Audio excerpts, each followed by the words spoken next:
നടൻ ബാബുരാജ് ലൈംഗികമായി പീഡിപ്പിച്ചെന്ന ആരോപണവുമായി ജൂനിയർ ആർട്ടിസ്റ്റ് ചാൻസ് തരാം എന്ന് പറഞ്ഞ് ആലുവയിലുള്ള വീട്ടിൽ വിളിച്ചു വരുത്തി പീഡിപ്പിച്ചു എന്നാണ് വെളിപ്പെടുത്തൽ. പരസ്യചിത്രത്തിൽ അഭിനയിപ്പിക്കാം എന്ന് പറഞ്ഞ് സംവിധായകൻ ശ്രീകുമാർ മേനോൻ പീഡിപ്പിച്ചെന്നും ആരോപണം. ഈ നടൻ മിസ്റ്റർ ബാബുരാജ് ഈ വ്യക്തി നമ്മൾ എന്താ പറയാ പരസ്യമായ രഹസ്യമെന്ന് പറയാവുന്ന രീതിക്കുള്ള ഒരു സെക്ഷൽ ഹാരാസ്മെന്റ് ചെയ്യുന്ന ഒരു വ്യക്തിയാണ്. ആലുവയിലുള്ള വീട്ടിൽ വെച്ചിട്ട് എന്നെ സെക്ഷലി റേപ്പ് ചെയ്ത ആളാണ് മിസ്റ്റർ ബാബുരാജ്. അത് അന്ന് ഒരുപാട് സങ്കടവും വിഷമങ്ങളും ഒന്നും എന്റെ കയ്യിൽ 5 പൈസ പോലും ഇല്ല. അങ്ങനെ എനിക്ക് അവിടുന്ന് ഒന്നും ചെയ്യാൻ പറ്റാത്തൊരു സിറ്റുവേഷൻ ആയിരുന്നു. അങ്ങനെ എന്നെ പിറ്റേ ദിവസമാണ് അവിടുന്ന് വിടുന്നത്. അന്ന് അതെനിക്കിപ്പോ പറയുമ്പോ തന്നെ സഹിക്കാൻ പറ്റില്ല. കാരണം നമ്മൾ നല്ല സ്വപ്നങ്ങളും പ്രതീക്ഷകളുമായിട്ട് ഇവരൊക്കെ ഇങ്ങനെയാണെന്ന് നമ്മൾ പ്രതീക്ഷിക്കുന്നില്ല. എന്നെ പോലെ പല പെൺകുട്ടികൾക്കും ഇയാളിൽ നിന്ന് പല അനുഭവങ്ങളും ഉള്ളത് എനിക്കറിയാം. നടൻ ബാബുരാജ് മാത്രമല്ല, ഒടിയൻ സിനിമയുടെ ഡയറക്ടർ മിസ്റ്റർ ശ്രീകുമാർ, അയാള് പല പരസ്യങ്ങൾ ചെയ്യുന്ന ആളാണ്. ഒക്കെ പരസ്യങ്ങളിൽ എന്നെ അഭിനയിപ്പിക്കാം, അതിലൊന്നും പ്രശ്നമില്ല, മോളെ ഒന്ന് കണ്ടാ മതി. ഇവർ ഈ മോളെ എന്ന് വിളിക്കുന്നത് നമ്മളെ സൂചിപ്പിക്കാനാന്നുള്ളത് പിന്നീടാണ് മനസ്സിലാവുന്നത്. അങ്ങനെ വിളിപ്പിച്ച് ഈ വ്യക്തി അറ്റാക്ക് ചെയ്തിട്ടുണ്ട്. ഒടിയൻ സിനിമയുടെ ഡയറക്ടറും സെക്ഷലി എന്നെ അബ്യൂസ് ചെയ്ത ആളാണ്. ഷഹദ് റഹ്മാൻ മലപ്പുറത്തുനിന്ന് കൂടുതൽ വിവരങ്ങളുമായി ചേരുന്നു. ഷഹദ്, ഈ ജൂനിയർ ആർട്ടിസ്റ്റ് എന്തൊക്കെ കാര്യങ്ങളാണ് ഇപ്പോൾ വെളിപ്പെടുത്തിയിരിക്കുന്നത്? വേണു, ഞെട്ടിപ്പിക്കുന്ന വെളിപ്പെടുത്തലാണ് എന്നുള്ളതാണ് ഏറ്റവും പ്രധാനപ്പെട്ട കാര്യം. കാരണം 2 പേരിൽ നിന്നാണ് ഇത്തരത്തിൽ പ്രധാനമായിട്ടും മോശമായിട്ടുള്ള അനുഭവം ഉണ്ടായിരുന്നത്. ആ യുവതി പറയുന്നത് പോലെ തന്നെ ഒരുപാട് പ്രതീക്ഷകളുമായിട്ടാണ് ഈ സിനിമ ഇൻഡസ്ട്രിയിലേക്ക് ആ യുവതി വന്നിട്ടുണ്ടായിരുന്നത്. ബാബുരാജ് പീഡിപ്പിക്കുന്നത് 2019-ലും ഈ സംവിധായകൻ ശ്രീകുമാർ മേനോൻ പീഡിപ്പിക്കുന്നത് 2020-ലുമാണ് എന്നുള്ളതാണ്. ബാബുരാജ് കൊച്ചി ആലുവയിലുള്ള തന്റെ വീട്ടിലേക്ക് വിളിച്ചു വരുത്തുകയാണ് ഉണ്ടായിരുന്നത്. സിനിമയിൽ അവസരം തരാം എന്ന് പറഞ്ഞ് വിളിച്ചു വരുത്തുന്നു. തുടർന്ന് സംവിധായകനും അതുപോലെ തന്നെ ഡയറക്ടറും ഉൾപ്പെടെയുള്ള ആളുകൾ ഈ വീട്ടിലുണ്ട്. കഥ പറഞ്ഞ് കേൾപ്പിക്കും. അതിനുശേഷം പലതരത്തിലുള്ള സ്ക്രീൻ ടെസ്റ്റും മറ്റും ഒക്കെ ഉണ്ടാകും. അതിനുശേഷം നമുക്ക് ഇതുമായി ബന്ധപ്പെട്ട് കൂടുതൽ കാര്യങ്ങൾ സംസാരിക്കാം, അപ്പോൾ ഈ ആലുവയിലേക്കുള്ള വീട്ടിലേക്ക് വരണം എന്ന് പറഞ്ഞാണ് ഈ യുവതിയെ, കോട്ടയത്താണ് ഈ യുവതിയുടെ വീട്, അവിടെ നിന്നും വിളിച്ചു വരുത്തുന്നത്. തുടർന്ന് ഈ വീട്ടിലെത്തുന്ന സമയത്ത് ആ വീട്ടിൽ ആരും ഉണ്ടായിരുന്നില്ല. അപ്പോൾ ബാബുരാജിനോട് ചോദിക്കുകയാണ്, ഇവിടെ ആരും ഇല്ലല്ലോ, എല്ലാവരും എവിടെ പോയി എന്ന് ചോദിക്കുന്നു. ആ ഘട്ടത്തിൽ ബാബുരാജ് പറയുന്നു, എല്ലാവരും ഇപ്പോൾ വരും, എല്ലാവരും കുറച്ച് തിരക്കിലാണ് എന്ന് പറയുന്നു. ഈ യുവതിക്ക് റെസ്റ്റ് ചെയ്യാൻ ഒരു മുറിയും കൊടുക്കുന്നു. അങ്ങനെ ഉച്ചയോട് അടുക്കുന്ന ഘട്ടത്തിൽ ഈ യുവതിക്ക് ഭക്ഷണം കൊടുക്കാൻ വേണ്ടി, അതായത് ഭക്ഷണം കഴിക്കാൻ വേണ്ടി ഈ യുവതിയെ വിളിക്കുകയാണ്. ആ ഘട്ടത്തിൽ ഈ യുവതി ഡോറ് തുറക്കുകയാണ്. അത് റെസ്റ്റ് ചെയ്യുന്ന ഡോറ് തുറക്കുന്ന ഘട്ടത്തിൽ ആ റൂമിലേക്ക് ബാബുരാജ് അതിക്രമിച്ച് കയറി അശ്ലീലം കുറെ പറയുകയും പിന്നീട് ഫലമായി പീഡിപ്പിക്കുകയും ചെയ്തു എന്നുള്ളതാണ്. ആ യുവതിയുടെ ബൈറ്റിൽ തന്നെ, അല്ലെങ്കിൽ യുവതിയുടെ പ്രതികരണത്തിൽ തന്നെയുണ്ട്. കാരണം ആ ഘട്ടത്തിൽ എന്ത് ചെയ്യണമെന്ന് അറിയില്ലായിരുന്നു. കാരണം ഒട്ടും പ്രതീക്ഷിച്ചിരുന്നില്ല. കാരണം ആ സമയം അത്രയും നല്ല രീതിയിൽ പെരുമാറിയ ഒരു വ്യക്തി പെട്ടെന്ന് ഇത്തരത്തിൽ സ്വഭാവത്തിൽ വന്ന മാറ്റം അത് തന്നെ ഷോക്കാക്കി. മാത്രമല്ല സങ്കടവും അതുപോലെ തന്നെ നിരാശയും ഒക്കെ ഇടകലർന്ന ഒരു അനുഭവമായിരുന്നു. പിന്നീട് അവിടെ നിന്ന് പോകാൻ കയ്യിൽ 5 പണം പോലും ഉണ്ടായിരുന്നില്ല. ആ ഘട്ടത്തിൽ എന്ത് ചെയ്യണമെന്ന് അറിയുന്നുണ്ടായിരുന്നില്ല. പിന്നീട് പിറ്റേ ദിവസമാണ് ബാബുരാജ് ആ വീട്ടിൽ നിന്ന് തന്നെ പറഞ്ഞു വിടുന്നത് എന്നുള്ളൊരു കാര്യമാണ് ഈ യുവതി പറയുന്നത്. സമാനമായ അനുഭവം മറ്റു യുവതികൾക്കും, അതായത് ഈ ഇൻഡസ്ട്രിയിലുള്ള മറ്റു യുവതികൾക്കും ഉണ്ടായിരുന്നതായി ഈ യുവതി പറയുകയും ചെയ്യുന്നുണ്ട്. ഇപ്പോൾ ഇത്തരത്തിലൊരു വെളിപ്പെടുത്തൽ നടത്താനുള്ള പ്രധാനപ്പെട്ട കാരണം എന്ന് പറയുന്നത് ഈ ഹേമ കമ്മിറ്റി റിപ്പോർട്ട് മാത്രമല്ല, ഈ യുവതി ഇപ്പോൾ വിവാഹിതയാണ്. വിവാഹിതയായതിനു ശേഷം ഭർത്താവിനോട് ഈ കാര്യങ്ങൾ വെളിപ്പെടുത്തുകയാണ് ചെയ്തത്. ഭർത്താവാണ് ഇത് പൊതുമധ്യത്തിൽ വന്ന് പറയണമെന്നും അല്ലെങ്കിൽ മാധ്യമങ്ങളിൽ ഇത് വരണമെന്നും അല്ലെങ്കിൽ ഇത്തരത്തിൽ ഈ കപടമുഖം ധരിച്ചു നിൽക്കുന്ന ആളുകളെ പുറത്തെത്തിക്കണമെന്ന ഒരു ധൈര്യം കൊടുക്കുകയും പിന്നീട് ഈ യുവതി ഇപ്പോൾ മാധ്യമങ്ങളിൽ വന്ന് ഇത് പറയാനുള്ള ധൈര്യം കാണിക്കുകയും ചെയ്തിട്ടുള്ളത്.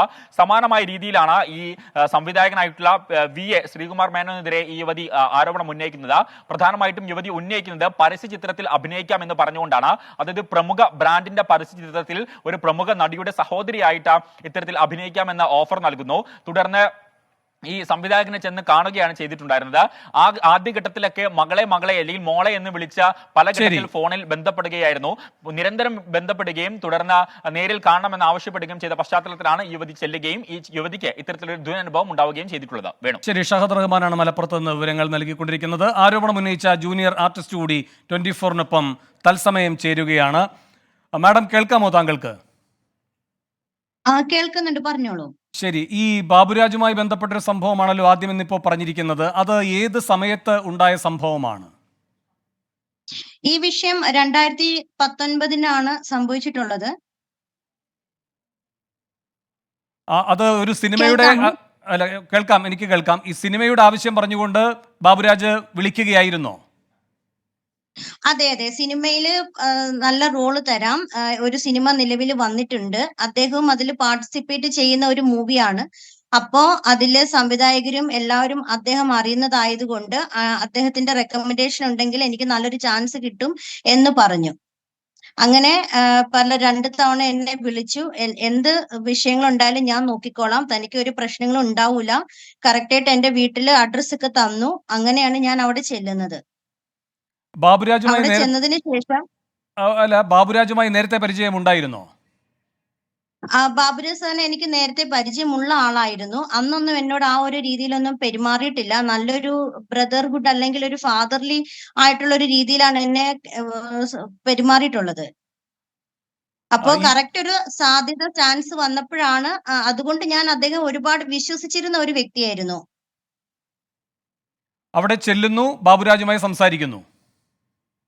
അതെ അതെ, ഞാൻ ആ വ്യക്തിയെ ഒരുപാട് വിശ്വസിച്ചിരുന്നു. എനിക്ക് മറ്റൊരു പ്രശ്നങ്ങൾ ഉണ്ടാവില്ല എന്നൊരു വിശ്വാസത്തിലാണ് ഞാൻ അവിടെ ചെല്ലുന്നതും. അവിടെ ചെന്നതിന് ശേഷം യാതൊരു പ്രശ്നങ്ങളും ഉള്ള രീതിയിലല്ല എന്നോട് പെരുമാറിയിരുന്നത്.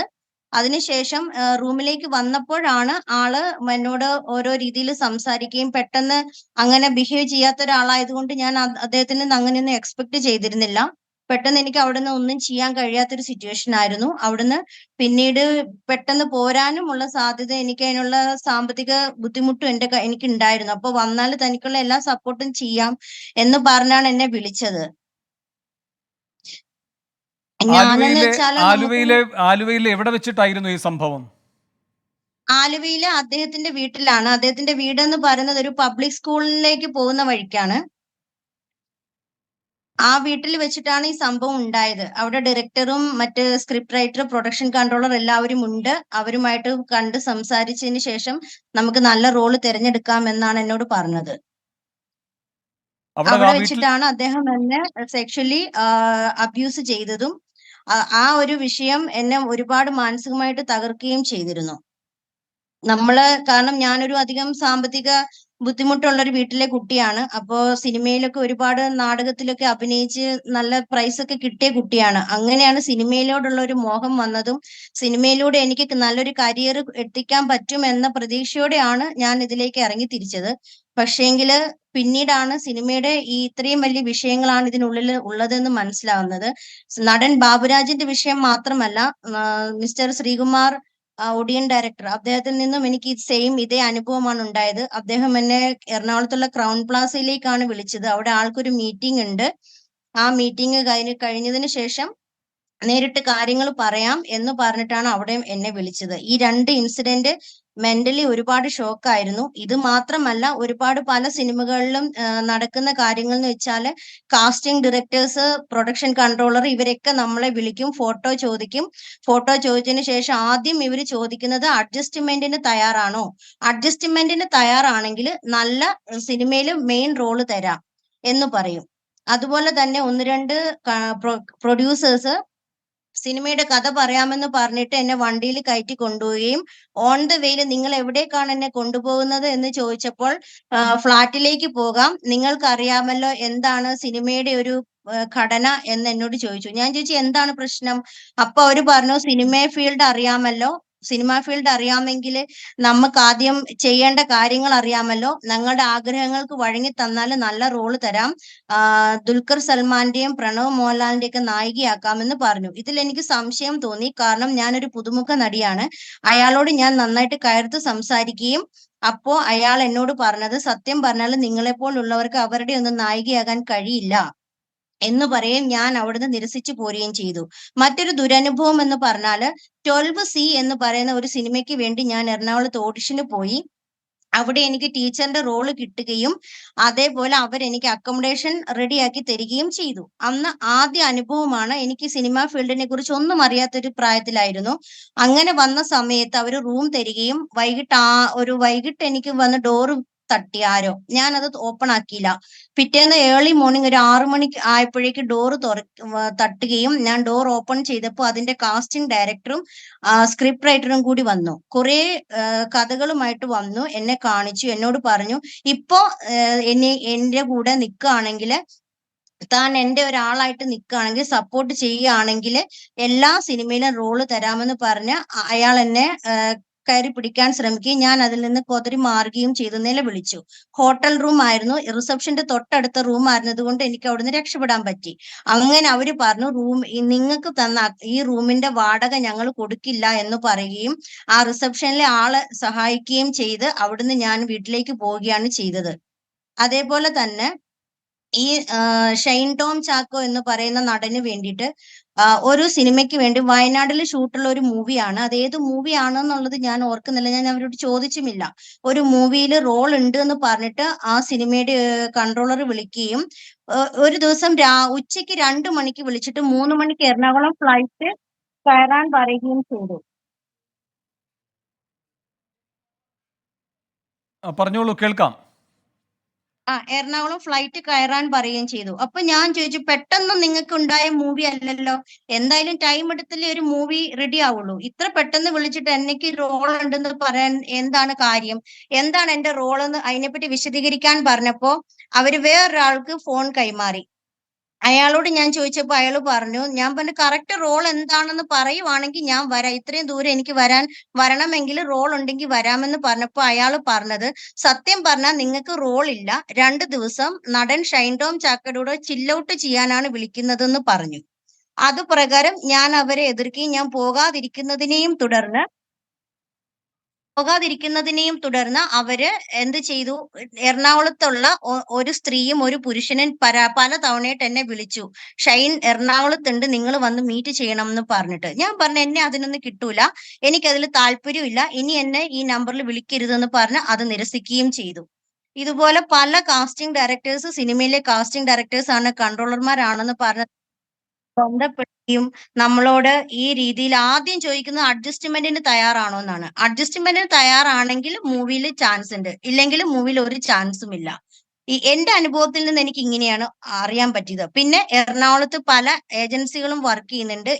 ഇവര് സിനിമയിലെ പ്രമുഖ നടന്മാർക്ക് വേണ്ടിയും അങ്ങനെയുള്ളവർക്ക് വേണ്ടിയും പെൺകുട്ടികളെ കൊടുക്കാനും എടുക്കാനും ഒക്കെ കുറെ ഏജൻസും വർക്ക് ചെയ്യുന്നുണ്ട്.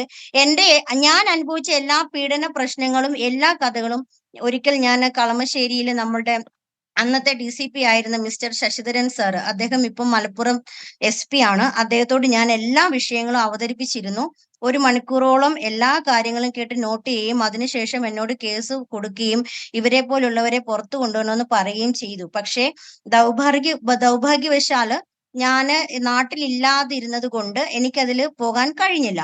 ഇനിയാണെങ്കിലും പോലീസ് വന്നാൽ എനിക്ക് രഹസ്യമൊഴി കൊടുക്കാനും ഞാൻ തയ്യാറാണ്. കാരണം സിനിമാ മേഖലയിൽ നമ്മൾ ഇങ്ങനെ ഒരു സഹകരിച്ചില്ലെങ്കിൽ അവര് ചെയ്യുന്നത് എന്താന്ന് വെച്ചാല് നമ്മള് ഈ പറഞ്ഞ ഹേമ റിപ്പോർട്ടിൽ പറഞ്ഞ കാര്യങ്ങൾ സത്യമാണ്.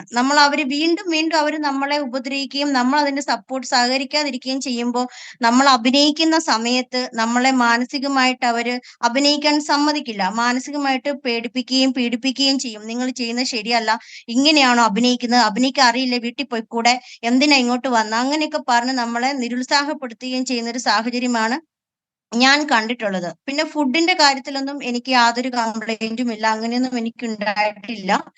ഒരുപാട് ദാരുണമായ പ്രശ്നങ്ങളാണ് ഈ സിനിമാ മേഖലയിൽ നടന്നുകൊണ്ടിരിക്കുന്നത്. പല പെൺകുട്ടികളും ഇത് തുറന്നു പറയാനായിട്ട് അവർക്ക് സാഹചര്യങ്ങൾ, ഇപ്പൊ നിലവിലുള്ള സാഹചര്യം അങ്ങനെ ആയിരിക്കില്ല. ഇത് കേൾക്കുന്ന മിക്ക കുട്ടികൾക്കും നല്ല സന്തോഷമായിരിക്കും. ഇവരെ പോലുള്ളവരെ തച്ചുടച്ചുകൊണ്ട് നല്ലൊരു സിനിമാ മേഖല പുറത്തു കൊണ്ടുവരുന്ന, നമുക്ക് കഴിവുള്ള കുട്ടികൾ പുറത്തേക്ക് വരണം. കഴിവുള്ള കുട്ടികൾ ഇങ്ങനെയുള്ള വിഷയത്തിന്റെ പേരിൽ അവർക്ക് ജീവിതത്തിൽ ഉന്നത നിലയിൽ എത്താനോ അവരുടെ കഴിവിനെ പ്രകടിപ്പിക്കാനോ കഴിയുന്നില്ല. സിനിമ എന്ന് പറയുന്നത് സത്യസന്ധമായ പരിശുദ്ധമായ ഒരു മേഖലയാണ്. കല എന്ന് പറഞ്ഞാൽ അതിനൊരു വിശുദ്ധിയൊക്കെ ഉണ്ട്. ആ വിശുദ്ധിയെ നിരുത്സാഹം തച്ചൊടിച്ചുകൊണ്ടാണ് ഈ സിനിമാ മേഖല മുന്നോട്ട് പോയിക്കൊണ്ടിരിക്കുന്നതെന്ന് മാത്രമാണ് എനിക്ക് പറയാനുള്ളത്. ഈ മേഖലയിലുള്ള ഇങ്ങനത്തെ എല്ലാ സ്ത്രീകളോടുള്ള എല്ലാ വിഷയങ്ങളും ഇങ്ങനെയൊരു പ്രശ്നം ഇല്ല എങ്കിൽ എത്ര നല്ല രീതിയിൽ നമുക്ക് ഈ മേഖല ആസ്വദിക്കാൻ, ഇപ്പൊ സിനിമ കാണുമ്പോൾ നമുക്ക് ഒന്നും അതിലേക്ക് ഒരു താല്പര്യം തോന്നില്ല. കാരണം ഇതിൽ അഭിനയിക്കുന്നത് ഏറ്റവും നല്ല അഭിനയിക്കുന്നത് വളരെ മനോഹരമാണ്. പക്ഷേങ്കില് ഈ ജീവിതത്തിലും അഭിനയിക്കുന്ന കുറെ ആൾക്കാരാണ് ഇതിലുള്ളത്. എന്നെപ്പോലുള്ള ഒരു ചെറിയ ജൂനിയർ ആർട്ടിസ്റ്റിന് ഇത്രയൊക്കെ സംഭവങ്ങള് അനുഭവിക്കേണ്ടി വരുന്നെങ്കിൽ ഈ സിനിമയിൽ ഏറ്റവും ഉന്നത നിലയിലെത്തി എത്രയോ നടിമാർ എന്തൊക്കെ വേദനകളും വിഷമങ്ങളും അനുഭവിച്ചിട്ടുണ്ടാവും. പക്ഷേങ്കിൽ എനിക്ക് റോള് കിട്ടാതെ ഇരിക്കുമോ?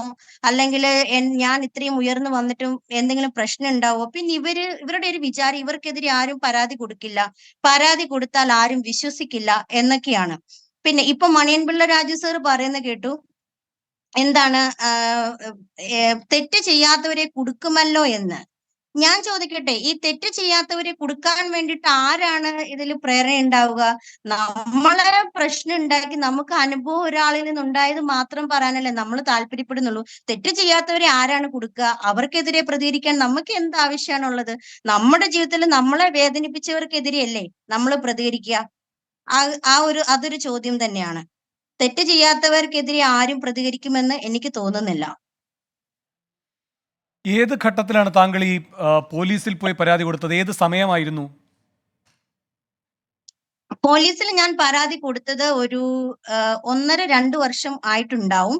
പരാതി കൊടുത്തതെന്ന് വെച്ചാൽ ഈ ഒരു വിഷയത്തിന് സൊല്യൂഷൻ ഉണ്ടാകണം. ഇതിന് എന്തൊരു സൊല്യൂഷനാണ് നമുക്ക് ചെയ്യാൻ പറ്റുക? അതുപോലെ തന്നെ എറണാകുളത്ത് നടക്കുന്ന ഒരുപാട് സെക്സ് റാക്കറ്റുകളും പ്രശ്നങ്ങളും എറണാകുളത്ത് ഒരുപാട് നടക്കുന്നുണ്ട്. സിനിമാ മേഖലയുമായി ബന്ധപ്പെട്ടും അല്ലാതെയും ഒരുപാട് പ്രശ്നങ്ങൾ ഈ സെക്സ് റാക്കറ്റുമായി ബന്ധപ്പെട്ടും ഈ സിനിമാ മേഖലയിൽ വന്നിട്ട് അവസാനം സെക്സ് റാക്കറ്റിൽ പോയി പെടുന്ന ആൾക്കാരുമുണ്ട്. ഇതുമായി ബന്ധപ്പെട്ട് ഞാൻ SP സാറിനെ കണ്ട് ഈ വിഷയങ്ങൾ അവതരിപ്പിക്കാൻ ഉദ്ദേശിച്ചത്. അപ്പോൾ സാറ് പറഞ്ഞത് പരാതി കൊടുക്കുകയാണെങ്കിൽ നമുക്കിതൊക്കെ ഇവർക്കെതിരെ നീങ്ങാൻ കഴിയും. ഇപ്പൊ നിലവിൽ എല്ലാവരും അത് തന്നെയാണല്ലോ പറയുന്നത്, പരാതി ഇല്ലാതെ കേസെടുക്കാൻ കഴിയില്ല എന്ന്. പക്ഷെ ഞാന് നിലവിൽ നാട്ടിലുള്ള ഒരാളല്ല, വിദേശത്താണ് ഇപ്പോൾ ഉള്ളത്. ഹസ്ബൻഡ് ഒരു ബിസിനസ്മാൻ ആയതുകൊണ്ട് അദ്ദേഹം എന്നെ സപ്പോർട്ട് ചെയ്തു. എന്റെ വിഷയങ്ങൾ തുറന്നു പറയാൻ സാധാരണ ഹസ്ബൻഡുമാര് തുറന്നു പറയാനോ അല്ലെങ്കിൽ നമ്മുടെ ലൈഫ് തച്ചൊടിക്കുന്ന ഒരു പ്രശ്നം. പക്ഷെ ഞാൻ എനിക്ക് ഓപ്പണാക്കി പറയാൻ തോന്നി. അങ്ങനെ എന്നെ വളരെയധികം സപ്പോർട്ട് ചെയ്ത ഒരാളാണ്. അദ്ദേഹത്തിന്റെ സപ്പോർട്ടോട് കൂടിയാണ് ഞാൻ SP സാറിനെ കണ്ടതും ഇപ്പോ ഈ ചാനലിൽ വരാൻ എനിക്ക് സാധിച്ചതും അദ്ദേഹത്തിന്റെ ഒറ്റ ഒരു സപ്പോർട്ടാണ്. അത് പറയാതിരിക്കാൻ കഴിയില്ല. അങ്ങനെയാണ് SP സാറിനെ കാണാൻ പോയത്. ശരി, വളരെയധികം നന്ദി. എന്തായാലും താങ്കൾ അടക്കമുള്ളവർ ഇപ്പോൾ കൂടുതൽ വെളിപ്പെടുത്തലുകൾ നടത്തുമ്പോൾ ഓരോരുത്തരും അതിനോട് പ്രതികരിക്കാൻ നിർബന്ധിതരാവുകയാണ്. സർക്കാർ തന്നെ ഇപ്പോൾ ആ വിഷയത്തിൽ എന്തായാലും അന്വേഷണത്തിലേക്ക് കടക്കുകയുമാണ്. വനിതാ പ്രാതിനിധ്യം ഉറപ്പുവരുത്തിക്കൊണ്ടുള്ള 7-അംഗ അന്വേഷണ സംഘത്തെയാണ് ഇപ്പോൾ സർക്കാർ രൂപീകരിച്ചിരിക്കുന്നതും. ജൂനിയർ ആർട്ടിസ്റ്റ് അവർക്ക് നേരിടേണ്ടി വന്ന ദുരനുഭവമാണ് ഇപ്പോൾ തത്സമയം 24-മായി പങ്കുവച്ചത്.